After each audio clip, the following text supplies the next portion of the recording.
कायद का पाकिस्तान, हमारी पहचान पाकिस्तान। कश्मीर न्यूज़ चैनल के प्रोग्राम में खुशामदीद। नया बजट, नई तजावीज़, तालीम, सेहत, अवाम नज़रअंदाज, IMF की कड़ी शराइ, सरमायादारी निज़ाम का राज, मुल्क की मईशत तबाह, जिम्मेदार कौन। इन्हीं मौज़ूआत पर बात करने के लिए हमारे साथ माहिर कानून, टैक्स एडवाइज़र जनाब एहसन महमूद डोगर साहब हमारी नशिस्त का हिस्सा हैं। हम अपने प्रोग्राम में आपको खुशामदीद कहते हैं। अस्सलाम वालेकुम सर। वालेकुम अस्सलाम। कैसे हैं आप? खैरियत से जी हैं? अल्लाह का शुक्र, फर्स्ट क्लास। पहले तो आपका शुक्रिया कि आपने अपना कीमती वक्त निकाल कर हमें इज्जत अफजाई बख्शी है। अपने पहले इब्तदाई तारुफ के बारे में कुछ आगाही फराहम फरमाएं। सर मैं ना अपना मेरा लॉ जोन सा है, सर ताल्लुक कहाँ सर? ताल्लुक मेरा लाहौर से ही है जी। जी ठीक है, लॉयर सन हूँ, मेरे वालिद साहब भी वकील हैं और महमूद रशीद डोगर साहब, जी और वो वाइस प्रेसिडेंट रहे हैं जी लाहौर बार एसोसिएशन के इन 2005 जी जी और 5। और मैंने अपनी इब्तदाई तालीम तमाम जोन से है वो भी लाहौर से ही है। जी। मेरा जो लॉ है वो पंजाब यूनिवर्सिटी से है जी। कौन से सन सर? वो है जी 2009 8 9। और उसके बाद मैंने अपनी इब्तदाई तौर के ऊपर कुछ क्रिमिनल सिविल की प्रैक्टिस की है इनिशियली। हम बाद में आएंगे सर उस टॉपिक पर। माजी माजी और मौजूदा निज़ाम तालीम के बारे में आपकी क्या राय है? माजी तालीमी निज़ाम जौन सा था वो उसमें इस मामलात के हवाले से अगर देखा जाए तो कदरे बेहतरी आई है। कदरे जी बेहतरी इन दैट सेंस कि पहले ये होता था कि हमें लॉ के हवाले से जौन सी गाइडेंस है वो उस तरह से नहीं मिल पाती थी। और उस सेकेंडली ये था कि उस वक़्त लॉ जौन सा था ये ऑप्शन नहीं थी हमारे पास कि हम लोग आफ्टर एफएससी या इंटर के बाद ज्वाइन कर सकें। अभी 5 इयर्स लॉ की ऑप्शन अवेलेबल है और उस हवाले से हम लोग जब 5 इयर्स प्रोफेशनल डिग्री में जाते हैं तो उसमें जाने के बाद जोन सी है स्पेशलाइजेशन टाइप या जो स्टूडेंट में अवेयरनेस है जी 5 इयर्स तालीम के बाद एज कम्पेयर टू हमारे टाइम में जोन सी जिस किस्म की तालीमी निज़ाम था उससे बेहतर है। लेकिन ओवरऑल अभी भी बहुत ज़्यादा इसमें खामियां कमियां पाई जाती हैं। खामियां कोताहियां पाई जाती हैं।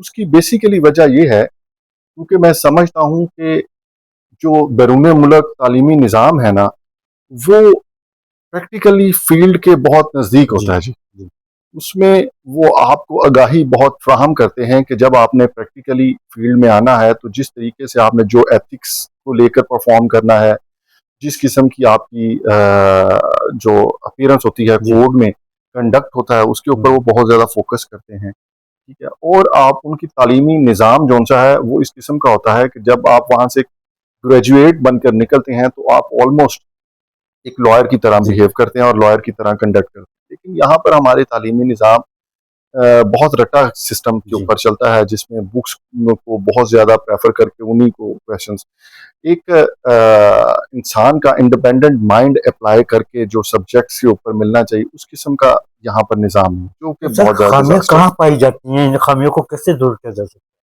खामियों को दूर करने का ऐसा कोई इसमें रॉकेट साइंस नहीं है जी। उसमें सिर्फ इतना अपने टीचर्स को जो भी फैकल्टी होती है आपकी यूनिवर्सिटी है? की जी कॉलेजेस की उन्हें इस हवाले से गाइड करना होता है, एक्सप्लेन करना होता है कि आप जब स्टूडेंट्स की ग्रूमिंग कर रहे हो, जी एजुकेट कर रहे हो तो उन्हें इस तरीके से ग्रूम करना है कि वो जो अपना इंडिपेंडेंट माइंड अप्लाई करें, जी चीज़ों को खुद से एनालाइज करके खुद से चीज़ों को तमाम का उसका खुलासा करके और देन उसके ऊपर जो है ना अपनी मतलब माइंड अप्लाई करके जी। वो आंसर्स वगैरह दे, ना कि जो कि बुक्स में लिखा लिखाया कंटेंट होता है उसके तालीम ऊपर से आंसर।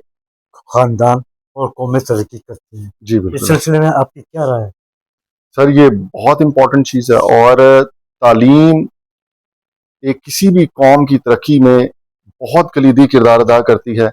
जिस कौम में आप देखें कि बजट के अंदर आपकी जोन सी उनका बजट में जो उन्होंने तालीम के ऊपर खर्चा करना है, जिस जी। जो भी उन्होंने उन्होंने उसके ऊपर रखा हुआ है बजट में प्रपोजल रखे हुए हैं, बजाय उसको इन्हांस करने के अगर कम कर दिया जाए, और जिस तरह आबादी दिन ब दिन बढ़ती जा रही है, तो उस हवाले से तो हमारा तालीमी निज़ाम के लिए ये बहुत बड़ा नुकसानदेह है, और हमारे मुल्क की फ्यूचर की तरक्की के लिए ये बहुत बड़ा सवालिया निशान है कि ऐसे कैसे मुल्क जो से हैं वो तरक्की करेंगे, और कैसे किसी स्टेज के ऊपर मुल्क में प्राइवेट तालीम का राज, तालीम फरोख्त हो रही है। हाँ, आपकी नज़र में नई नस्ल का मुस्तकबिल क्या है? ये एक ना ऐसा टॉपिक है ना कि जी। ये जो उनसे ना मेरे दिल के बड़े करीब, इन दैट सेंस कि एक ही मुल्क में रहते हुए हमने दो निज़ाम तालीम जी। सिस्टम कायम किए हुए हैं। एक तालीमी निज़ाम सिस्टम वो है जो कि सरकारी तौर पर बच्चों को पढ़ाया जा रहा है जो कि तालीम अफोर्ड नहीं कर सकते या जिनकी फीसिस कम है, और एक तालीमी निज़ाम वो है जो अशराफिया के लिए दिया जा रहा है जो कि ज़्यादा फीसिस अफोर्ड कर सकते हैं, और दोनों के तालीमी निज़ाम के अंदर ज़मीन आसमान का फ़र्क। जब आप एक ही कौम के अंदर दो निज़ाम तालीम पढ़ा रहे होंगे, जब दो डिफरेंट तबकात को आप ग्रूम कर रहे जी। होंगे, तो वो किस तरीके से जाकर आप फ्यूचर में जब वो बड़े होंगे तो गवर्नमेंट सेक्टर्स में, सरकारी इदारों में, प्राइवेट सेक्टर्स में उन्हें किस तरह से इक्वल प्लेइंग फील्ड मिलेगी जी। और किस तरीके से वो इक्वली परफॉर्म कर सकेंगे। तो जी। ये बहुत ज़्यादा जुल्म है हमारी तालीमी निज़ाम मुल्क के साथ। में महंगी तालीम, गरीब का 2 करोड़ से ज़ायद बच्चा तालीम से महरूम, कसूर क्या है? कसूर इसमें सर हमारी गवर्नमेंट जोन सी है ना जी, वो बहुत ज़्यादा इस चीज़ को रिलेक्टेंट, शायद उनका मतलब मुझे लगता है कि वो समझते हैं कि हमारा सर्वाइवल इसी सेंस में है कि ये यहाँ के बच्चे, यहाँ के जो उनसे यंगस्टर्स हैं वो ज़्यादा तालीम हासिल ना, उन्हें शऊर ना आ जाए इस तरह का। अदरवाइज तालीमी निज़ाम को जिस हद तक वो कमज़ोर कर रहे हैं उसी की वजह से ये जो सी अभी आप देखें ना कि आईटी के अंदर एक इतना बड़ा दुनिया जो सी वो आईटी की तरफ इतनी तेज़ी से बढ़ रही है, और इतनी ज़्यादा स्पीड से आईटी को एक्सपैंड हो रहा है, और यहाँ पर सेल्फ मेड लोग खुद से अपने तौर के ऊपर मेहनत कर रहे हैं, और अपने तौर के ऊपर इंडिपेंडेंटली घर बैठकर, ऑफिस में बैठकर, सेल्फ एम्प्लॉयड के तौर के ऊपर बाहर से फॉरेन एमिटेंस आईटी जी। की बेस के ऊपर ले जनरेट कर कर पाकिस्तान को भी फायदा दे रहे हैं, अपने मुल्क को भी, और अपनी फैमिली को भी सपोर्ट कर रहे अवाम हैं। की नज़रें हर साल बजट पर होती हैं, जहाँ तालीम, सेहत और अवाम को नज़रअंदाज किया जाता है। वजूहत क्या होती है सर? सर बस प्रायोरिटी सेट की हुई है हमारे सियासतदानों ने, उनको इस चीज़ से फ़र्क ही नहीं पड़ता। हालांकि पिछले कुछ अरसे से तालीम वो जो से हमारी अवाम है उसने काफ़ी हद तक इस चीज़ के ऊपर थ्रू वोट जी। इस चीज़ को ऊपर काफ़ी अपना शाऊर का और अपने इस विजिलेंट का इजहार किया है कि हमें क्या आप लोगों से चाहिए। हमें आप लोगों से इन्वेस्टमेंट रोड्स के ऊपर, स्ट्रक्चर्स के ऊपर इस तरीके से नहीं चाहिए। हमें आपसे आपसे इस चीज़ के ऊपर इन्वेस्टमेंट चाहिए कि आप इंसानों के ऊपर इन्वेस्ट करें, आप उनकी सेहत पे इन्वेस्ट करें, तालीम तालीमी पे इन्वेस्ट निज़ाम हो करें। या दीगर इदारे, इदारों को बजट के मौके पर नज़रअंदाज किया जाता है। पॉलिसी मेकर्स जो होते हैं, बजट में अपना अहम किरदार अदा क्यों नहीं करते? सर यहाँ पर एक्चुअली अब हम इंटरव्यू में हम लोग बैठे हैं, ये पॉलिटिकल बातें बहुत सी हो जाएंगी। यहाँ पर जब बजट बन रहा होता है तो बहुत से इदारे, बहुत से जो बड़े बड़े अशराफियाज हैं वो अपने मामलात को पहले रखते हैं, और जो अपनी अवाम है उनकी मामलात को पीछे रखते हैं। जी। अब उसमें सिनेरियो ये है, पिछले कुछ अरसे से तो मामला हमारे मुल्क के कुछ इस किस्म के चल रहे हैं कि यहाँ पर तालीमी निज़ाम का और जो पॉलिसीज मेकर हैं जी। उनका डायरेक्टली अवाम के साथ कोई कंसर्न ही जी नहीं रहा, क्योंकि उन्हें अंदाज़ा हो चुका है कि हमने जो ये सिस्टम बनाया हुआ है इस वक्त और जो जो चल रहा है, हमारा ना हम लोग अवाम के वोट से आए हैं, ना आपके हमारा ख्याल में अवाम से वोट से कंसर्न। निज़ाम तालीम को कैसे फ़ाल बनाएँ? निज़ाम तालीम को फ़ाल बनाने के लिए हमें एक एमरजेंसी डिक्लेयर करनी चाहिए तालीमी निज़ाम के सामने, और जिसके तहत हमें ये एक पॉलिसी डिटेल्ड किस्म की बनानी चाहिए जिसमें कि हम लोग अपने टीचर्स को, स्टाफ को, तमाम को एजुकेट करें कि इसमें ऊपर बच्चों को सिर्फ बुक्स की हद तक किताबी कीड़ा बनाने की बजाय उन्हें एक सेल्फ इंडिपेंडेंट माइंड अप्लाई करके और मुख्तलिफ टॉपिक्स वगैरह पे दे दिए जाएं जिसके ऊपर वो खुद से अपना रिसर्च वर्क किया करें, खुद से अपना इंडिपेंडेंट माइंड अप्लाई करें, और उसके बाद जो भी वहाँ पर उस टॉपिक के हवाले से क्वेश्चन आंसरिंग हो वो चीज़ जाए। सर लॉ करने के बाद शोबे वकालत और फिर टैक्स की तरफ आने का रुझान कैसे पैदा हुआ? हाँ, ये बड़े इंटरेस्टिंग है जी। इंटरेस्टिंग इन दैट सेंस कि जब मैंने लॉ क्लियर किया तो मेरे वाले साहब जो उनसे थे वो क्रिमिनल सिविल की प्रैक्टिस करते थे।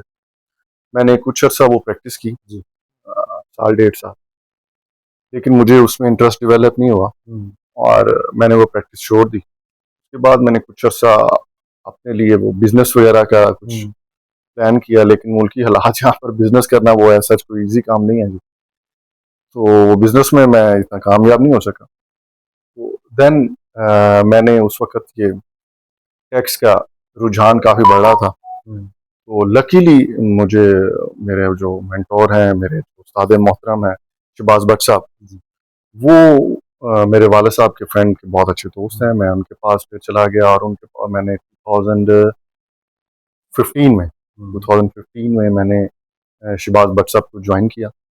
इसे एडवोकेट सुप्रीम कोर्ट और बहुत सीनियर लॉयर हैं, मतलब पाकिस्तान के टॉप के जो 5-6 लॉयर्स हैं उन्हीं में उनका शुमार होता है, और उनके साथ ही मैंने अपनी ये टैक्स प्रैक्टिस का आगाज़ किया और आज तक अभी भी उन्हीं के साथ इंडिपेंडेंटली, मतलब उनके साथ। सर लॉ और टैक्स की प्रैक्टिस में आपने क्या फ़र्क महसूस किया?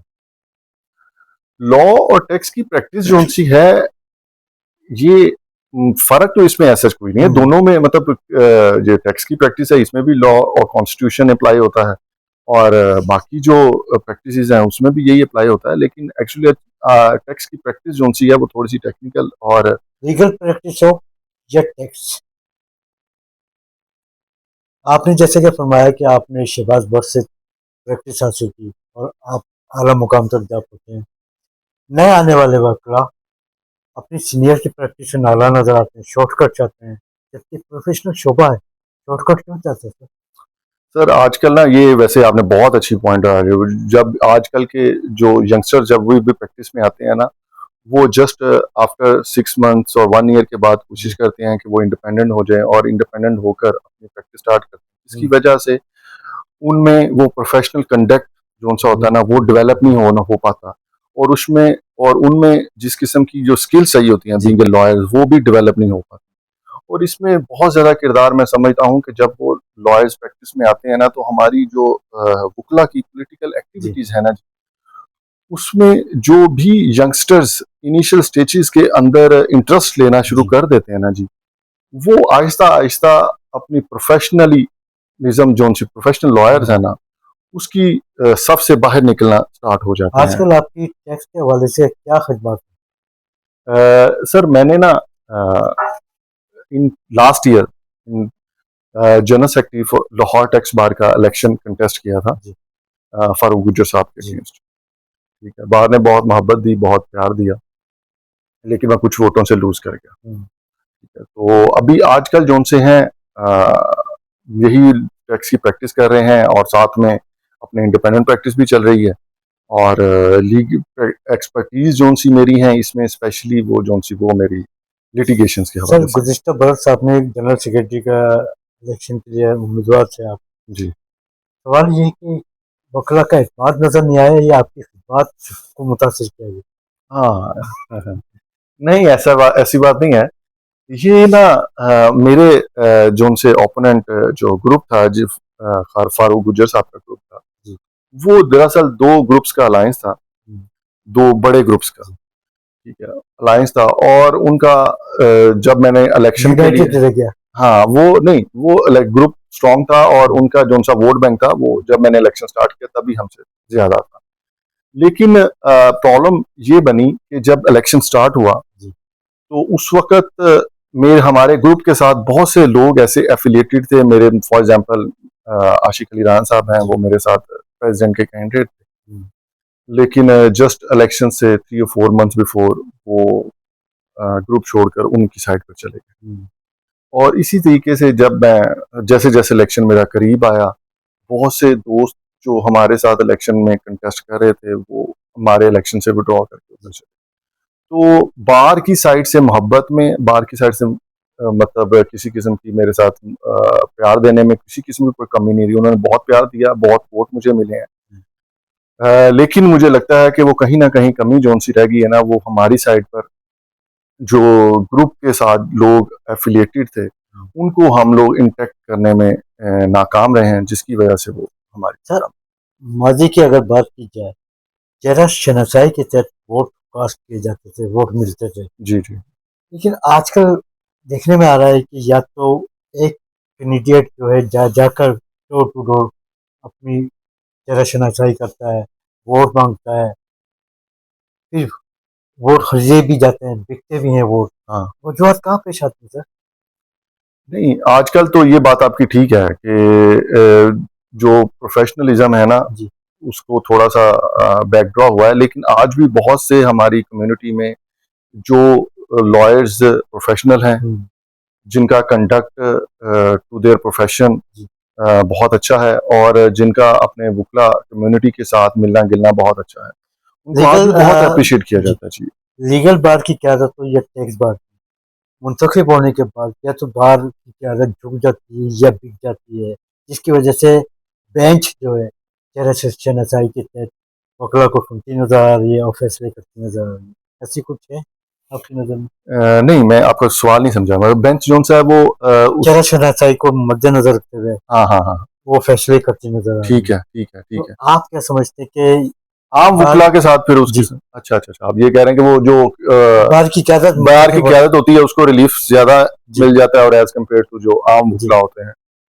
अच्छा, ये बात मतलब किसी हद तक ठीक है, लेकिन मुकम्मल ठीक नहीं है। किसी हद तक ठीक इस सेंस में बोल रहा हूँ मैं कि जब बार की क्यादत में से कोई शख्स जाता है आर्ग्यू करने के लिए, तो उसको एक पेशेंस हेयरिंग मिलती है, और उसको सुना जाता है, और उसको सुनने के बाद फिर रिलीफ ग्रांट किया जाता है। ठीक है, तो उसकी वजह से बाज़ों का तासुर ये कायम होता है कि क्योंकि जब वो बार की कोई भी क़यादत जाकर वहाँ पर आर्ग्यू करती है, रोस्ट्रम पे पेश होती है, तो वहाँ पर उनका आर्ग्यू करना और उनका जो जज के साथ इंटरेक्शन होता है वो थोड़ा सा फ्रेंडली होता है, क्योंकि उन लोगों की ये कम्युनिकेशन और मिलना गिलना बार कोर्ट के अलावा भी आम जो पर्सनल उनकी इवेंट्स होते हैं उनमें भी होता है, जिसकी वजह से वो थोड़ा सा फ्रेंडली होता आपका ताल्लुक टैक्स से है सर, तो आप मौजूदा क़यादत से मुतमईन हैं? है।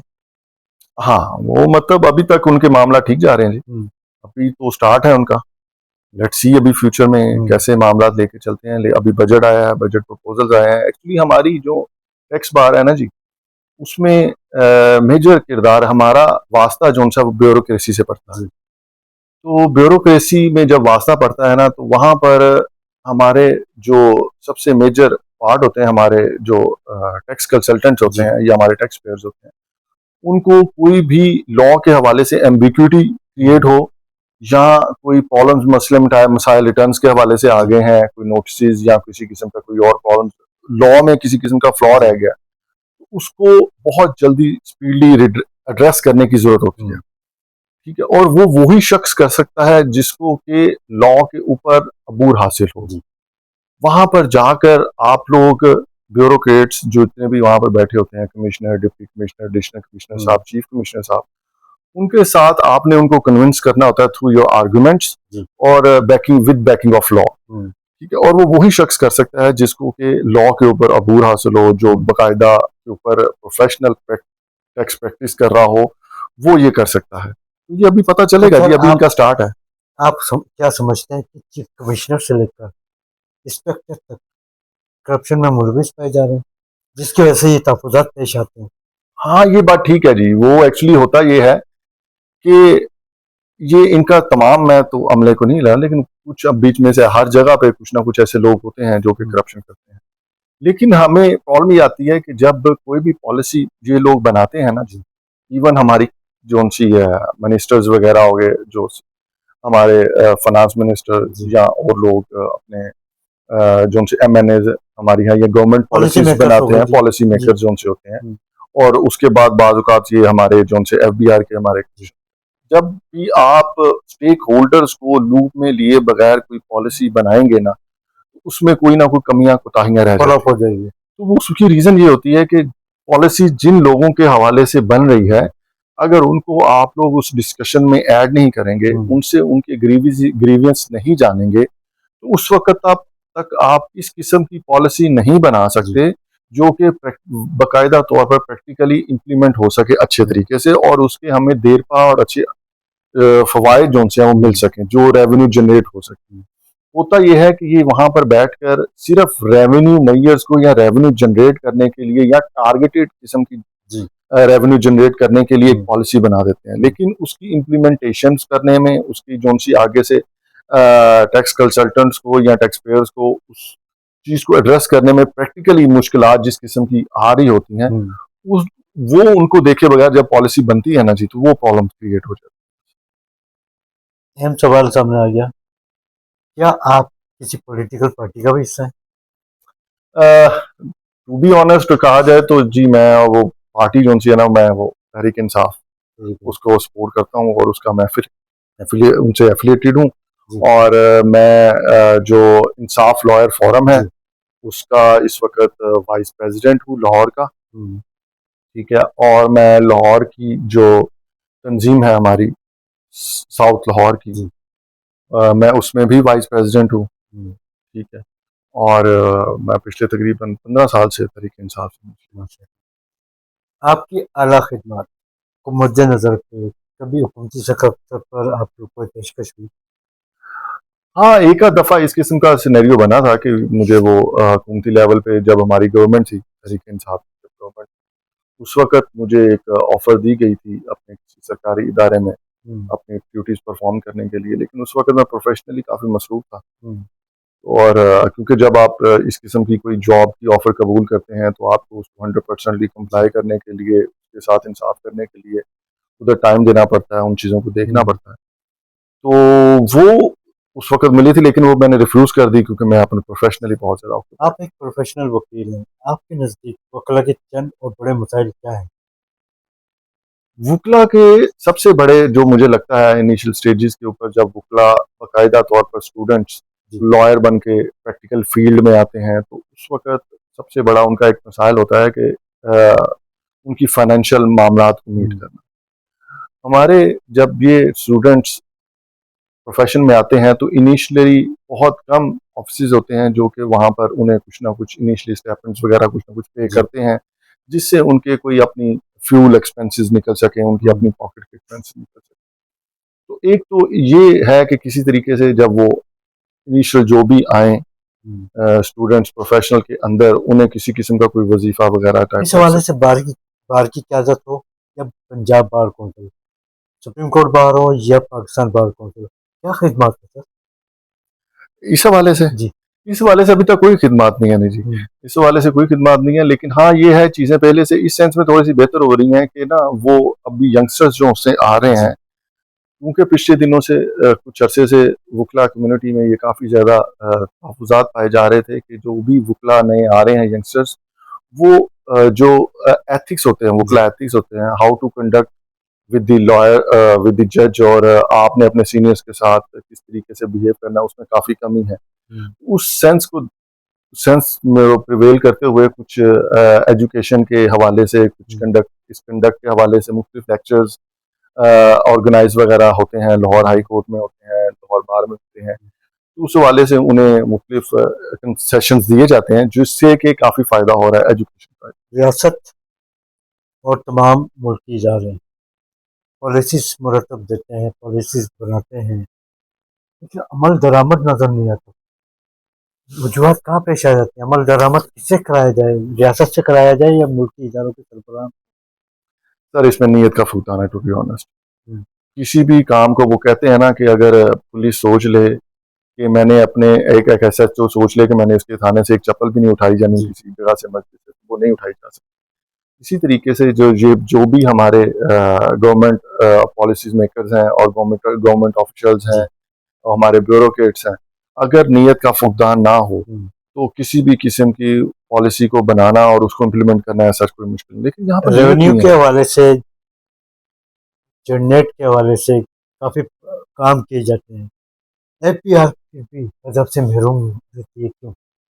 सर एफबीआर तो अपनी पूरी कोशिश करती है जी, वो तो इतना टाइट करती है टैक्स पेयर के साथ, इतना ज्यादती करती है कि जो जो ऑलरेडी टैक्स नेट में है उन्हीं को नोटिस उन्हीं को जारी टारगेट कर दे, टारगेट जो पीछे से उन्हें मिलते हैं कि आपने इस मंथ में इतना रेवेन्यू जनरेट जी। करना है, इतना रह गया है, तो आप वो उन्हीं को स्क्वीज करते रहते हैं और उन्हीं से तो एफबीआर तो सर जितनी उन्हें जोर लगाना चाहिए उससे डबल ट्रिपल जोर लगा। आपके ख्याल में नए टैक्स पेयर कैसे पैदा किए जाए? तो उसमें इस बजट के अंदर एक अच्छी कोशिश की गई है। हम्म, उन्होंने जो स्मॉल ट्रेडर्स हैं, शॉपकीपर्स हैं, उनको टैक्स नेट के अंदर लाने के लिए एक नई पॉलिसी मुतारफ कराई गई है, जिसमें कि 25,000 रुपया फिक्स टैक्स जो है जी। ना वो उसके ऊपर उन्होंने इम्प्लीमेंट किया है। तो ये एक अच्छी पॉलिसी है, क्या उसके आपकी नज़र तहत में ये पॉलिसी भी फ्लॉप हो जाएगी, जैसे कि एक स्कीम आई थी ताजिर दोस्त पॉलिसी? हाँ पहले भी आई हैं, जी। इस किस्म की पॉलिसीज पहले भी आई हैं जिसके जी। तहत उन्होंने अपने टैक्स नेट को बढ़ाने के लिए ये काम किया है। लेकिन एक्चुअली ये वही मैंने कहा नीयत का फुकदान है, उसकी इम्प्लीमेंट पॉलिसी लॉ बन जाता है लेकिन उसकी इम्प्लीमेंटेशन नहीं हो पाती जी। आपकी नज़र में टैक्स चोर कौन और टैक्स कहाँ चोरी होती है? सर टैक्स चोरी जोन सी है ना, वो बहुत सी दफा ये होता है, ये मिलजुल के ही होता है जी। हम्म, बहुत दफा टैक्स पेयर की साइड से भी गलतियां होती हैं, वो भी कोशिश करता है कि टैक्स बचाने की, लेकिन ये टैक्स पेयर उस वक्त तक नहीं कर सकता जब तक कि गवर्नमेंट ऑफिशियल जोन से होते हैं ना, हम्म। वो इसमें अपना किरदार अदा ना करे, वो मिली भगत ना करे। तो अच्छा सर। इसमें एक एक जी। चीज एक इम्पोर्टेंट एक इसमें चीज ये होती है कि बहुत दफा आप देखें कि जब गवर्नमेंट ऑफिशियल्स कहते हैं कि हमारा इतना रेवेन्यू फंसा हुआ है लिटिगेशन के अंदर हम्म, और हमारा वो क्लियर नहीं हो पा रहा, और ये हमारा टैक्स पेयर की तरफ इतना ज़्यादा पैसा पड़ा हुआ है, उसमें देखने की बात होती है कि जब आप टारगेट देते हैं government officials to the FBR कि हमें इतना टारगेट चलना है, इस मंथ आपने इतना हमें रेवेन्यू जनरेट करना है, तो वो जब वो रेवेन्यू जनरेट करने के चक्कर में सिर्फ ऑर्डर्स पास करते हैं और वो order from the beginning from the start he hmm, void और इलीगल होते हैं, उसकी कोई बेस नहीं होती। हम्म। वो जब एक टैक्स पेयर से जेन्युइनली टैक्स डिमांड ही, अगर मैं एग्जांपल दे रहा हूँ, 1 लाख रुपए की जी। बनती है, लेकिन जस्ट वो अपना रेवेन्यू टारगेट अचीव करने के लिए 10 लाख की डिमांड बना देंगे, जी। तो कल को फ्यूचर में वो जब लिटिगेशन में प्रोसेस में जाएगा तो वो ऑटोमेटिकली इलीगल डिक्लेयर ये होएगा। तो सर एफबीआर की बात हो गई। टैक्स कंसल्टेंट की क्या खिदमत होती है अपने क्लाइंट के खिदमत के वाले? टैक्स कंसल्टेंट जो सा होता है ना जी, आजकल जिस किस्म के मामला जो मैं थोड़े बहुत जो टैक्स कंसल्टेंट बहुत थोड़े रह गए हैं जो कि इस किस्म की प्रैक्टिस करते हों कि अपने क्लाइंट को एग्जैक्ट लॉ के हवाले जी। से ना ब्रीफ करते हों कि आपकी जिम्मेदारी ये बनती है जी। और आप इतना टैक्स पे करें, वरना मैक्सिमम टैक्स कंसल्टेंट जो से हैं वो अब जो भी लॉ कह रहा होता है कि आपका लॉ के मुताबिक आपका इतना टैक्स बनता है, वो कोशिश करते हैं कि उनसे उतना टैक्स दिलवाएं, हम्म, उनसे पे करवाएं। जी बिल्कुल। लेकिन वो अगर वो किसी किस्म की छूट दिलवाते हैं उन्हें, तो हम्म, वो अंडर द लॉ कहाँ से उन्हें कंसेशन वगैरह मिल रही होती है ना, हम्म, उसी को ही देखते यूज करते हुए, उसको मद्देनजर रखते हुए कुछ अपनी रिटर्न्स वगैरह को ऐसे फाइल करते हैं कि हम्म। जिसकी वजह से उसको अपने क्लाइंट को कुछ बेनिफिट हो सके। अदरवाइज नॉर्मली टैक्स कंसल्टेंट जो जितने भी हैं वो अकॉर्डिंग टू लॉ जो टैक्स पेयर से टैक्स दिलवाना होता है वो कोशिश करते हैं कि उतना दिलवाएं। रिटर्न के हवाले से भी बड़े तहफ़्फ़ुज़ात सामने आते हैं। रिटर्न को आसान और आसान तरीके से क्यों पेश क्यों नहीं किया जाता? नहीं return, I don't think so कि ऐसा सच कोई मुश्किल है, हम्म, रिटर्न्स का फॉर्मेट ठीक होता है, लेकिन इसमें बस ये प्रॉब्लम है, पिछले साल जी। अच्छे तरीके से आ गई थी, टाइमली आ गई थी रिटर्न, लेकिन इसमें बाज़ औक़ात बस ये हो जाता है कि रिटर्न का फॉर्मेट आने में टाइम लग जाता है। फॉर एग्जांपल 1 जुलाई से हम लोग टैक्स रिटर्न फाइल कर सकेंगे, जी। लेकिन वो रिटर्न बाज़ औक़ात फॉर्मेट ही आपका जाके अगस्त में फाइनलाइज होता है, जी। अगस्त के आखिर में जाके जी फाइनलाइज हो बिल्कुल। जाता है। 30 सितंबर नॉर्मली लास्ट डेट होती है रिटर्न फाइल करने की, हम्म, बाद में उसकी एक्सटेंशन ये कर सकते जी। हैं, जो कि ये करते भी हैं बाद में, लेकिन रिटर्न का फॉर्मेट फाइनलाइज होने में टाइम लग जाता है। अदरवाइज रेवेन्यू में बाकी भी शॉर्टफॉल, जिम्मेदार कौन? रेवेन्यू में शॉर्टफॉल सर गवर्नमेंट पॉलिसीज, इसको आप कतई तौर के ऊपर एफबीआर के ऊपर सारा मुद्दा नहीं डाल सकते सर। जब आप अवाम कमाएगी, बिजनेसमैन कमाएगा, तो वो आपको टैक्स देगा सर। जो बिजनेसमैन कमाएगा नहीं तो वो आपको टैक्स कर देगा। पिछले 1 से 1.5 साल से 2 साल से जिस किस्म के हमारे मुल्क की हालात जा रहे हैं सर, जी। कारोबार है कोई नहीं, बिजनेस है कोई नहीं, एक बंदे हम्म, ने कमाया कुछ नहीं तो उसने आपको कहां से देना। जो शख्स कमाता है सर वही आपको लाकर कुछ देता है। पाकिस्तान में सबसे ज्यादा टैक्स अवाम और तनख्वाहदार तबका अदा करता है। हाँ, तनख्वाहदार तबके को और अवाम को नज़रअंदाज करने की वजूहात क्या हैं? एक्चुअली ये सबसे इजी टारगेट होते हैं जी, जी। तनख्वाहदार तबका। हुँ, इनसे टैक्स कलेक्ट करना ना सबसे इजी होता है कि जस्ट एक रेट लगा देना कि, हुँ, और वो उन्होंने अपने जो उसका मालिक होता है उन्होंने विद होल्ड करके गवर्नमेंट हुँ, को जमा करवा देना। ये सबसे आसान होता है। लेकिन इस जो आया है बजट आया है, इसके अंदर तनख्वाहदार तबके को काफ़ी रिलीफ दिया गया है। हुँ, उसकी स्लैब्स जो उनसे एज कम्पेयर टू पिछले साल के कम की गई हैं, हुँ। और एक सरचार्ज लगाया गया था पिछले साल, तो वो भी ख़त्म कर दिया गया है। तो उस हवाले से टैक्स जो तनख्वाहदार तबका है ना, हुँ। उसको इस दफ़ा रिलीफ काफ़ी दिया गया। आपके ख्याल में एफबीआर का पूरा ढांचा सिफारिश और सियासी मुदाखलत से पाक कर दिया जाए तो मईशी इस्तेकाम आ सकता है मुल्क में? बिल्कुल आ सकता है जी। जी। इसमें ये दोनों बात ठीक है आपकी। सियासी वो जो मुल्की मईशी इस्तेहकाम है ना जी, जी। उसके लिए बहुत ज़्यादा, तो इसके लिए उन्होंने ही इस दफ़ा ना एक जो आप कह रहे हैं इस्तेहकाम आ सकता है, इसके लिए इन्होंने एक गवर्नमेंट ने नया एक नेशनल फेसलेस सेंटर हुँ, के नाम से एक डिपार्टमेंट, एक नई इंट्रोड्यूस किया पॉलिसी, हुँ, जिसके तहत इन्होंने ये किया है कि अवाम, टैक्स पेयर और जो आपका असेसिंग ऑफिसर है, जी, उसके दरमियान डायरेक्ट राब्ता जो सा है उसको ख़त्म करने के लिए, कि क्योंकि इस तरीके से जब आप असेसिंग ऑफिसर जानता होता था टैक्स पेयर कि ये मेरा असेसिंग ऑफिसर है, जी, ये मेरी प्रोसीडिंग्स इनिशिएट इसने की हुई है, तो वो उसके साथ पास के पास मिल लेते थे, आपस में बातचीत करके जी, उसको कमी बेशी कर पाते थे, मेलाफाइडी हो जाती जी, थी। उस चीज़ को एड्रेस करने के लिए इन्होंने इस दफ़ा नेशनल फेसलेस सेंटर डेवलप कर रहे हैं ये हुँ, लोग। देखते हैं वो कैसे काम करता है, लेकिन उसका मकसद यही है कि वो एआई बेस, जी, ठीक है, जो सी इंटरनेट वो आर्टिफिशियल इंटेलिजेंस, हुँ, ठीक है, एआई से रिलेटेड वो उसी की एक एल्गोरिथम डिफाइन करेंगे, और उसके तहत वो जो एआई है, वो जो भी डाटा उनके पास अवेलेबल जी, होगा डिपार्टमेंट के पास, उस डाटे को, उस इंफॉर्मेशन जो वो पुट करेंगे एल्गोरिथम के जरिए, उसके जरिए से वो नोटिस जनरेट करेगा। हुँ। वो नोटिस जनरेट करके देन फिर वो कोशिश करेगा। एफबीआर का एफबीआर का दरामदी और बरामदी कोटा गैर फाल खुदकार बहाली के लिए क्या इक़दाम उठाए जाएँ? उसके लिए इन्हें करना है मतलब उनको स्पेशली जो एक्सपोर्टर्स हैं ना जी, जी, जो कि हमारे फॉरेन रेमिटेंस हमारा हुँ, बहुत ज़्यादा किरदार है जिनमें, हमारा फॉरेन रेमिटेंस उनसे दो चीज़ों पे जी जी, मुनहसर है। एक हमारा एक्सपोर्टर्स पे है, हुँ, और एक हमारे जो ओवरसीज पाकिस्तानी जी, हैं उनके ऊपर मुनहसर। ठीक है, तो इन्हें मैक्सिमम इन लोगों को रिलीफ देना चाहिए हुँ, ताकि हमारी एक्सपोर्ट्स और हमारे ओवरसीज मैक्सिमम लोग जो उनसे हैं वो अपना फॉरेन रेमिटेंस पाकिस्तान पे।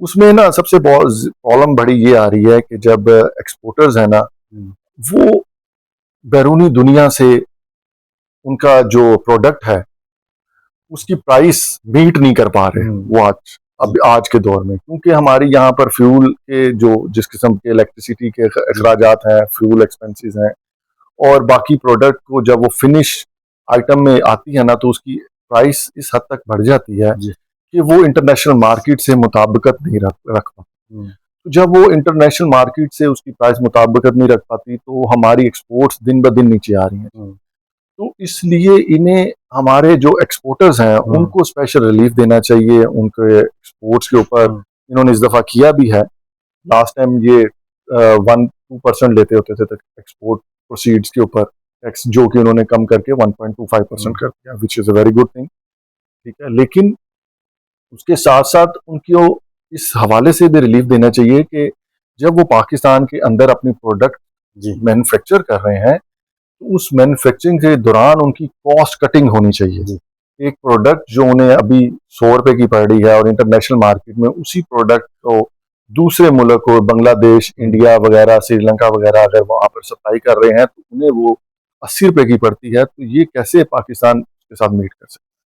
तो वो इसी वक्त हो सकेगा जब आप एक्सपोर्टर्स के लिए इलेक्ट्रिसिटी के रेट कम करेंगे, हुँ, फ्यूल एक्सपेंसेस कम हुँ, करेंगे, और मुख्तलिफ जो उन्हें रॉ मटेरियल की आइटम्स मिलती हैं उनके ऊपर रेट ऑफ टैक्स कम करेंगे, उसी तरीके से फिर वो मीट कर पाएंगे, जो कि मुल्क की मशत के लिए अच्छा है। पाकिस्तान के मुआशी मसाइल टैक्स कलेक्शन है या बढ़ती हुई महंगाई? दोनों ही हैं। पाकिस्तान के ना इंटरलिंक है। जी। अगर बढ़ती हुई महंगाई जो सी है ना वो कम होगी, एक मईशत सस्टेन करे मुकम्मल तौर पर, तो उस वक्त महंगाई जो सी होती है ना, वो बिजनेसमैन होता है जो सा ना वो इन्वेस्टर ज्यादा से ज्यादा इन्वेस्ट करता है जब मईशत आपकी मुस्तहकम होती है, ठीक है। और जब आपकी आए दिन महंगाई होती है, प्राइसेस बढ़ती हैं, तो बिजनेसमैन जो सा होता है ना वो गैर मुस्तहकम मार्केट के अंदर इन्वेस्ट करने से गुरेज करता है, जिस तरीके से आजकल हमारे हालात हैं। हमारी किसी चीज की प्राइस का कोई अंदाजा नहीं होता कि आज मैंने एक बिजनेस प्रोजेक्ट सोचा है कि मैंने ये बिजनेस प्रोजेक्ट लगाना है और मैंने उसका एस्टिमेट लगाया है कि मैं 10 करोड़ में लगा लूंगा, लेकिन उसी दौरान हमारी ये बढ़ती हुई महंगाई, मैशियत के जो हालात हैं, वो प्रोजेक्ट कुछ नहीं पता चलता कि एक माह के बाद जो महंगाई का तूफान आएगा उसके बाद वही प्रोजेक्ट में 10 करोड़ वाला जो सा वो 12 करोड़ 13 करोड़ पे चला जाएगा। अगर सूबाई हुकूमत की बात की जाए तो रेट जो है किसी भी जगह एक मुस्तकम पायदार तरीके से पेश नहीं किए जाते। हुकूमत से पंजाब की छापामार टीमें मौजूद हैं, कंप्यूटराइज सिस्टम मौजूद है, चेक एंड बैलेंस नजर नहीं आता। हर शख्स के अपने, हाँ वो दुकानदार हो, रेडी वाला हो, सबके अपने अपने रेट हैं। इसको कैसे कंट्रोल किया जाए? सर पॉलिसी मैं बताऊं, हमारे पाकिस्तान में ना तकरीबन तमाम चीजों के लिए कानून अवेलेबल है, वो तमाम चीजों के लिए, लेकिन इम्प्लीमेंटेशन नहीं है। हमारी पूरे निजाम के अंदर करप्शन इस हद तक हम रच बस चुकी है और हम इखलाकी तौर के ऊपर इस हद तक दिवालिया हो चुके हैं कि हमें नेकी बदी, बुराई का, अच्छाई का, हलाल हराम की तमीज ही खत्म हो गई है सर। हमें पता ही कुछ नहीं है कि हमने मरना है और मर के अगले जहां जाना है।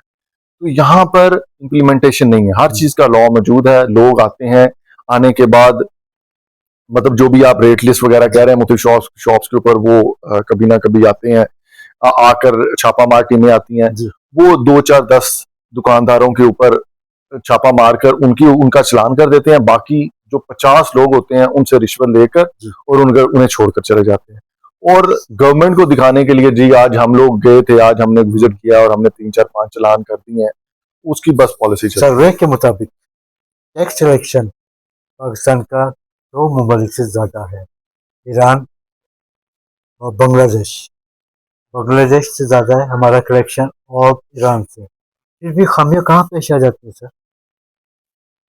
सर एक तो हमारी वो क्या कहते हैं, यहाँ पर जो गवर्नमेंट ऑफिशियल्स हैं ना जी, सबसे बड़ी खामी उनकी है। पैसा कलेक्शन के बाद उनको किस किस जगह पर लगाना है, किस किस तरीके से इस्तेमाल करना है, कहाँ पर इस्तेमाल करना है, दैट्स वेरी इंपॉर्टेंट। जहाँ पर आपकी पॉलिसी इस किस्म की हो कि आपको जब टैक्स जनरेट हो और आपको अपनी तनख्वाहें बढ़ानी है, आपने तमाम MNAs मिनिस्टर्स ने, उसके बाद इनकी जो लग्जरीज लाइफ है, उसके बाद जो सी अभी आपने देखा होगा फिर पॉलिटिकल बात आ जाती है, वो मरीम नवाज ने जहाज वगैरह परचेज कर, उसका अभी वो कह रहे हैं मेंटेनेंस के लिए भी अरबों रुपया चाहिए सालाना। तो जब इस किस्म की गवर्नमेंट ऑफिशियल्स की पॉलिसीज होंगी तो सर फिर जितना मर्जी टैक्स कलेक्शन हो कुछ नहीं बन सकता, आपकी पॉलिसी नहीं हो। IMF की कड़ी शराइ, मुल्क की कर्जा जात, शाये खराजात, हुकूमत वक्त अपने खराजात में कमी क्यों नहीं लाती सर? तो ये भी समझ नहीं आता। IMF की तमाम कड़ी शराइत जो सी ना वो सिर्फ अवाम के लिए हैं कि अवाम के ऊपर किस तरीके से टैक्स लगाकर कलेक्शन करनी है, अवाम जो सी है वो अपने उनका रिलीफ कम करना है। वो इस तरफ IMF का ख्याल नहीं है कि इन लोगों का, पिछले दिनों भी एक दफा IMF सुनने में आया था, वो कोशिश की थी कि इन्होंने ब्यूरोक्रेट्स जितने भी है ना 17 18 ग्रेड से ऊपर वाले ब्यूरोक्रेट्स, उनको ऊपर उन्होंने कहा था कि ये तमाम ऑफिशियल जो है ना, ये तमाम लोग अपनी तमाम जायदाद की डिटेल्स जो है ना वो बाकायदा तौर पर सबमिट करें और पब्लिक करें, लेकिन वो नहीं हो सका जी, वो नहीं हो सका। IMF ने मिनिस्टर्स MNAs की जो यशी हैं उसके ऊपर कोई कमी बेशी नहीं करवा सकी, और ना ही वो ये करवा सकी है कि इनको जितने भी तमाम हमारी सरकारी इदारे हैं, उनका ब्यूरोक्रेट्स हैं, हमारी जो एस्टेब्लिशमेंट है, फौज है, उससे किसी किस्म का कोई उनके एसेट्स वगैरह की हिस्ट्री डिटेल्स ली जा सके कि भाई जब आए थे तब क्या थे और अब रिटायर होके जा रहे हो अब क्या है, उस हवाले से किसी किस्म का कुछ नहीं कर सकते। नए माली साल के बजट, आपकी नज़र में क्या आईएमएफ की तर्ज अमल से ये बजट पेश किया गया? ऑफ कोर्स जी, हम लोग आईएमएफ के मतलब मरहूम मिन्नत हैं जी, उसके बगैर तो हम लोग चल ही नहीं सकते। और आईएमएफ की इंस्ट्रक्शंस, उनकी पॉलिसीज और जो उन्होंने हमें गाइडेंस दी है उसकी लाइन के अंदर ही ये बजट बनाया गया। और इस बजट के अंदर जो सा है वो जो मेरी नज़र में आता है कि वो इन्होंने ना इस दफ़ा कोशिश की है कि मैक्सिमम जो एक तो एक्सपैंड करने की कोशिश की है अपने टैक्स कलेक्शन को, टैक्स नेटवर्क को, टैक्स पेयर्स को अंदर लाने की, और सेकेंडली को ये कोशिश की है कि इसको मैक्सिमम तौर के ऊपर दस्तावेजी की जा सके, डिजिटलाइज की जा सके। तमाम हमारा जो है टैक्स स्कीम है या टैक्स रेवेन्यू जनरेट का जो सा तमाम मामला है उसको। सर, पाकिस्तान कर्जे से जान क्यों नहीं छुड़ाता? कर्जे से जान उस वक्त छुटेगी जब हम लोग सरप्लस में जाएंगे। यहाँ पर तो हर हर दफा हमारा हम लोग जो उनसे होते हैं वो हमारा सरप्लस की बजाय हम लोग कलेक्शन हमारी कम हो रही होती है। जो भी हमारा टारगेट हमने सोचा होता है कि इतना हमने कलेक्शन करनी है उतना हमारा टारगेट तो मुल्क के अचीव नहीं हुक्मरान हो, ब्यूरोक्रेट हो या सियासतदान, एक बीच पर आकर मुल्क की तरक्की के लिए समझौता क्यों नहीं करते? करते। इस वक्त तो समझौते ही हैं सारे। इस वक्त तो किसी किस्म का कोई प्रॉब्लम नहीं है। इस दफा तो सारे मिलजुल के चला रहे हैं इस वक्त तो, पिछले 3 साढ़े 3 4 साल से। तो लेकिन उसके बावजूद जब जिस वक्त तक जी अवाम की उमंगों के मुताबिक मुस्तहकम गवर्नमेंट ना चल रही हो तब तक चीजें नहीं ठीक हो सकती थी। मुल्क में सरमायादारी निज़ाम का राज कैसे खत्म किया जाए? सरमायादारी निज़ाम जो सा है ना जी, वो ऐसा इतना बुरा नहीं होता। उसमें सिर्फ ये देखना होता है कि आपने उन सरमायादारी निज़ाम जो सा उन्होंने कायम किया हुआ है ना, वो जितना भी पैसा है वो पब्लिक के अंदर रहे, पाकिस्तान के अंदर रहे, ब्लैक मनी जनरेट ना हो और वो पैसा मुल्क से बाहर ना जाए। अगर वो पैसा तमाम का तमाम पाकिस्तान के अंदर रहे, बैंक्स में है तो भी ठीक है, वरना बैंक बेहतर ये है कि अगर वो बैंक से बजाय अगर वो बिजनेस उसी पैसे से बिजनेस हो रहा है और वो पाकिस्तान की मशत के अंदर रोटेट हो रहा है, तो वो ऑफ कोर्स उस पैसे से बहुत से लोगों को रिस्क मिलेगा, उनके साथ वो इंटरलिंक होंगे और उसके साथ बिजनेस हमारे पाकिस्तान की मशत को बहुत ज्यादा फायदा होगा। नुकसान उस वक्त होता है जब ये सरमायादारी निज़ाम में ब्लैक मनी बहुत ज्यादा इंसर्ट हो जाती है और ब्लैक मनी के बाद वो पैसा जो सा ना बाहर चला जाता है मुल्क से। ठीक है, उससे बहुत ज्यादा नुकसान होता है। एक तो वो जब हमारा फॉरेन रेमिटेंस बहुत ज्यादा डिक्रीज कर जाता है और सेकेंडली वो जब ब्लैक मनी में जाता है तो वो हमारी मुल्की मैशत में रोल प्ले नहीं कर पाता, मुख्तलिफ लोगों को बिजनेस नहीं जनरेट कर पाता, मुख्तलिफ लोगों जितने लोगों में सर्कुलेट करेगा तो वो कोई ना कोई हर शख्स कमाएगा। आजकल देखने में आ रहा है कि बैंकों की खिदमत पर भी सवालिया निशान पाया जाता है। मुल्की बैंक अकाउंट होल्डर के बगैर बताए बगैर अकाउंट क्लोज करने में मसरूफ़ अमल है। आपके क्लाइंट हो या एक अकाउंट होल्डर हो, इसके अकाउंट बंद किए जा रहे हैं, तहफ़्फ़ुज़ात सामने आ रहे हैं। हल क्या है? ये किसकी हिम्मत पर किए जाते हैं? IMF, state bank of Pakistan या एफबीआई की हिम्मत नहीं, स्टेट बैंक अगर तो वो जी दो ही सूरतों में अकाउंट फ्रीज होता है जी। जी। अगर तो उन्हें कोई मनी लॉन्ड्रिंग वगैरह का प्रॉब्लम हो, कोई ऐसी शक शुबहत हो, ऐसी कोई ट्रांजेक्शन हो जो कि मनी लॉन्ड्रिंग से रिलेटेड हो, कोई ऐसे अकाउंट से पैसे आपको आ गए, आपके अकाउंट में ट्रांसफर हुए हैं जो कि ऑलरेडी ब्लैक लिस्टेड है, तो उस सूरत में वो लोग फ्रीज कर देते हैं। या दूसरी सूरत ये होती है कि अगर टैक्स रिकवरी करनी है उन्होंने किसी किस्म की आपसे, तो उस सूरत के अंदर वो लोग एफबीआर नोटिस भेज देती है और अकाउंट्स आपके अटैच कर लेती है और उस सूरत में पैसे निकलवा के ले जाती है। अदरवाइज और कोई सूरत नहीं होती अकाउंट। हुकूमत पाक ईरान तिजारती हजम 10 अरब डॉलर ले जाने का अज़म रखती है। आप क्या समझते हैं कि दोनों ममालिक के दरमियान मज़ीद ताल्लुकात बेहतर होंगे? सर अभी तक तो हमारी इंडिपेंडेंट पॉलिसी है ही नहीं ना। फॉरेन पॉलिसी हमारी ताबे है अमेरिका के। जी। अगर हमारी इंडिपेंडेंट पॉलिसी हो तो मैं यकीनन इसके ऊपर कमेंट कर सकता हूँ कि फ्यूचर में हमारे मामला ईरान के साथ बहुत बेहतर लेकिन क्योंकि हमारी अमेरिका के ताबे फॉरेन पॉलिसी है, तो जिस किस्म के अमेरिका के ताल्लुकात ईरान के साथ होंगे वैसे ही ताल्लुकात हमारे चले। चीन पाकिस्तान का दोस्त, पाक चीन मुआशी ताउन, क्या आप समझते हैं चीन पाकिस्तान को कर्जे जो देगा आसान शराइत पर देगा? नहीं, चीन और अमेरिका में ना यही बहुत मेजर फर्क है, और इसी की वजह से हमारा रुझान मुझे लगता है कि अमेरिका की तरफ। चीन जो सा है ना, वो कहता है कि हम लोगों ने आपको डायरेक्टली कर्जे नहीं देने। वो कहता है कि हमने आपके मुल्क में इन्वेस्टमेंट करेंगे, आपके इंफ्रास्ट्रक्चर पे लगाएंगे, यहाँ पर मुख्तलिफ कंपनीज एस्टेब्लिश करेंगे। वो इस किस्म की इन्वेस्टमेंट चाहता है, जबकि अमेरिका डायरेक्टली हमें ग्रांट देता है। जब वो हमें ग्रांट देता है फॉर, अच्छा, और उसमें भी इंपॉर्टेंट चीज़ है, कैसी अजीब बात है, वो जब ग्रांट देता है तो वो कहता है कि आपने ये ग्रांट डेवलप उन प्रोजेक्ट्स पे लगानी है जो ह्यूमन, मतलब आपने डेवलपमेंट प्रोजेक्ट्स वगैरह पे लगानी है।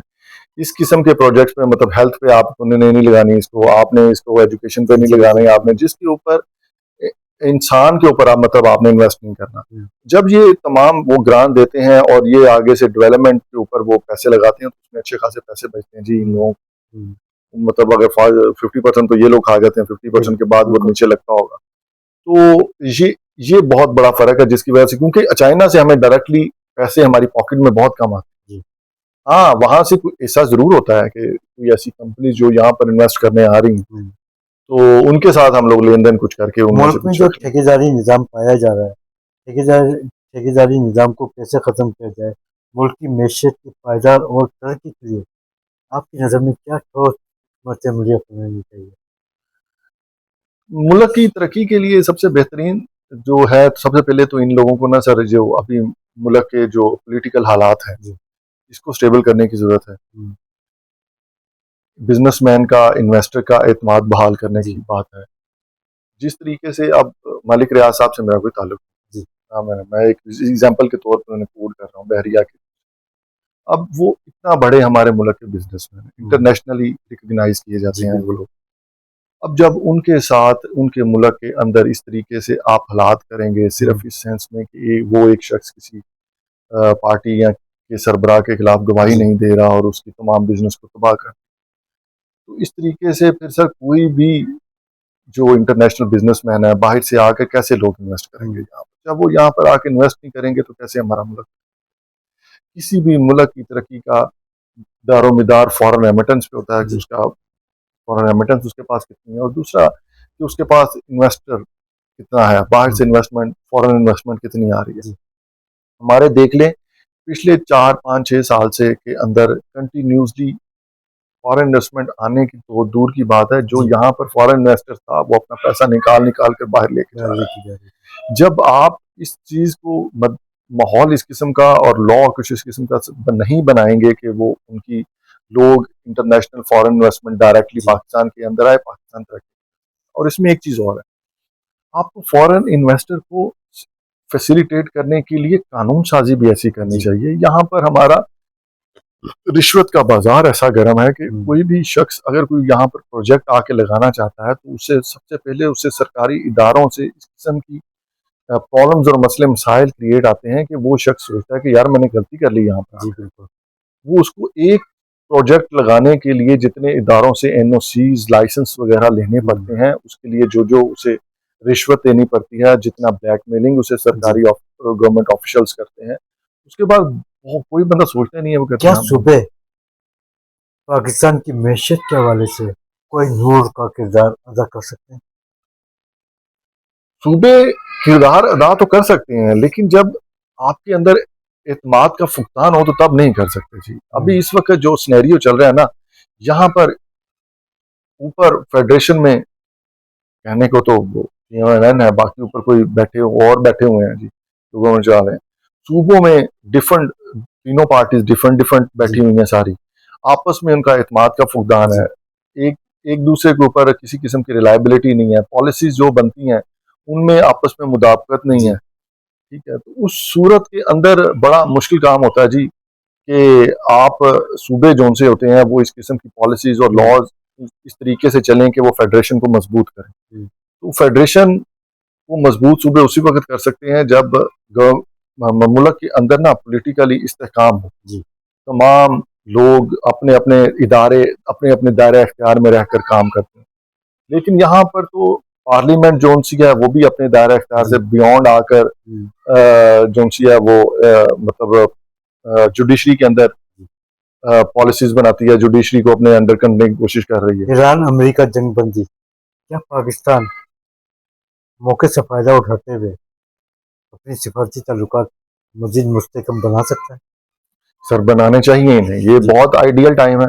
जी। उनके ऊपर जिस तरीके से सैंक्शंस खत्म किया अमेरिका ने, हम्म। उनके साथ हमें बहुत जल्दी जो अपने ताल्लुकात हैं वो उनको बेहतर करना चाहिए। बल्कि अगर हमारे उनके साथ ताल्लुकात बेहतर हो जाते हैं तो हमारी जो उनकी मईशत है उसको उनकी पेट्रोल की वजह से और गैस की वजह से बहुत ज़्यादा सहारा मिल सकता है। हम्म। और जो मैं आपसे पहले भी बात कर रहा था कि हमारे एक्सपोर्टर्स को इस किस्म का रिलीफ मिलना चाहिए कि वो इंटरनेशनल मार्केट में कम्पीट कर सकें। तो अगर हम लोग ईरान के साथ अपने ताल्लुकात बहाल कर पाते हैं तो उससे हमारी प्रोडक्ट की कॉस्ट कटिंग इतनी ज़्यादा अच्छी हो जाएगी कि हम लोग इंटरनेशनल मार्केट में भी हम्म। कम्पीट कर सकेंगे और यहाँ पर पाकिस्तान के अंदर में भी महंगाई में बहुत अच्छी कमी है। क्या आप हुकूमत वक्त की खिदमत से मुतमईन हैं?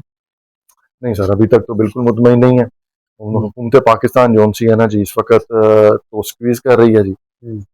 सिर्फ का पाकिस्तान इस वक्त मतलब जो भी पाकिस्तान में रहने वाला शख्स है ना उसको मैक्सिमम स्क्यूज किए जा रहा है, उनसे जी। टैक्स कलेक्शन कर रही है करने के लिए जिस हद तक उनको पॉलिसीज बना रहे हैं वो बहुत ज़्यादा ज्यादती है आम आदमी के साथ। इस हम्म। वक्त तो आम आदमी मतलब मैं आप अंदाजा लगा लें यहाँ से कि जहां पर ये रिपोर्ट आए कि 8,500 रुपया कमाने वाला शख्स जी। जो सा है वो गुर्बत की लकीर से जी।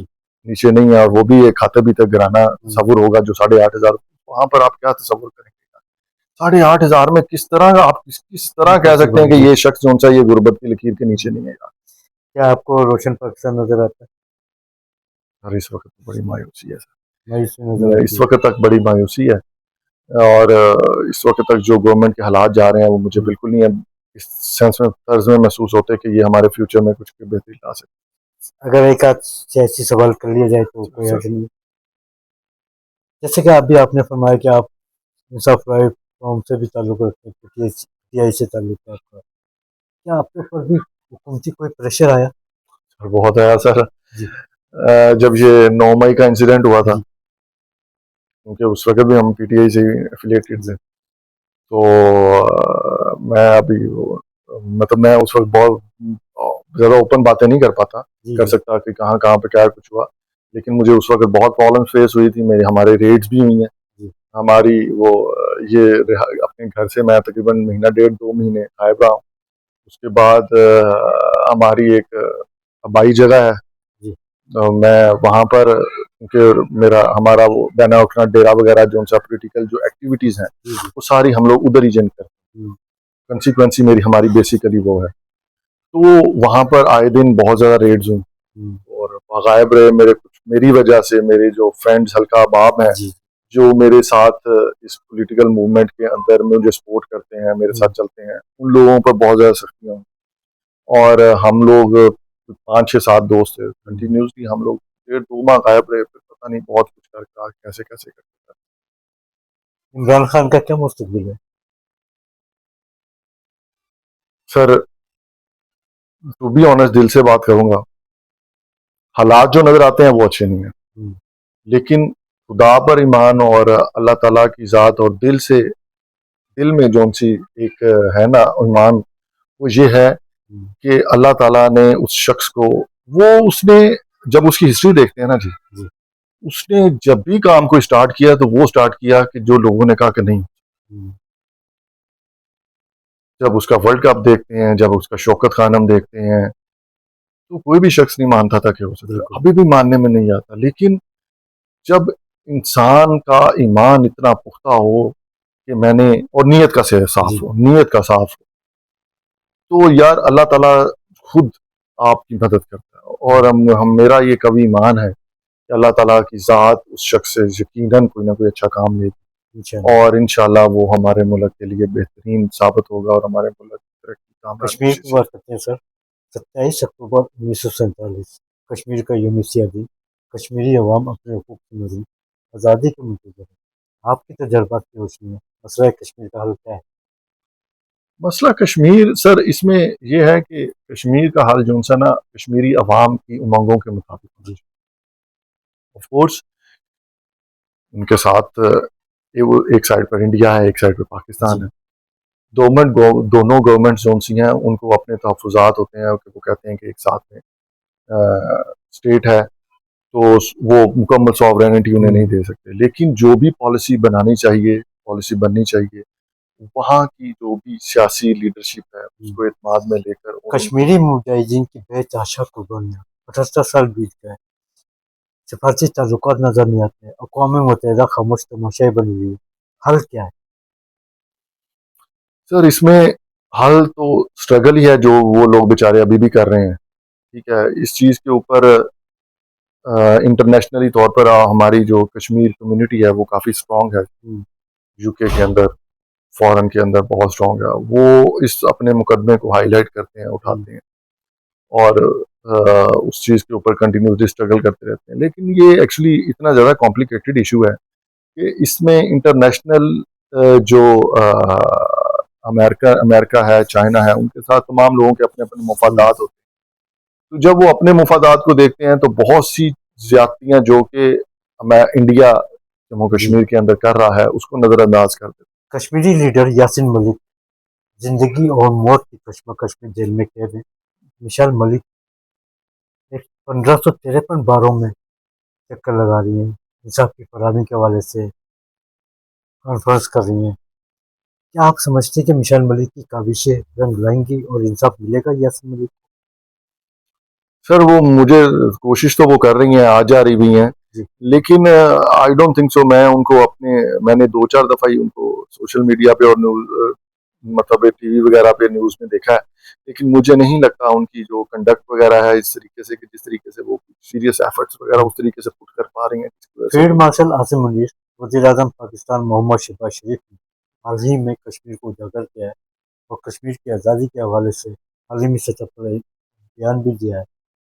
आप क्या समझते हैं कि इन दोनों लीडरान की वजह से मसला कश्मीर पर अमल दरामद हो सकता नहीं सर, मुझे नहीं लगता कि अमल दरामद हो सकता है। एक्चुअली होता ये है कि ये मुझे लग रहा है कि ना ये मसला कश्मीर को दोनों साइडों ने, है? इंडिया पाकिस्तान ने अपना पॉलिटिकल मामलात और पॉलिटिकल मफादात के हवाले से इस्तेमाल आज़ाद जम्मू कश्मीर आम इंतखाबात से कबल एक्शन कमेटी का मुतालबा कि पाकिस्तान से 12 सीटें ख़त्म की जाएँ। ये एक्शन कमेटी का मुतालबा किसकी हिम्मत पर सामने आया? नहीं, ये मुझे नहीं लगता किसी भी ईमा पे आया है, क्योंकि उनके जितने भी मुतालबात हैं वो बेशक ये वाले हैं या इससे पहले वाले जी। मुतालबात।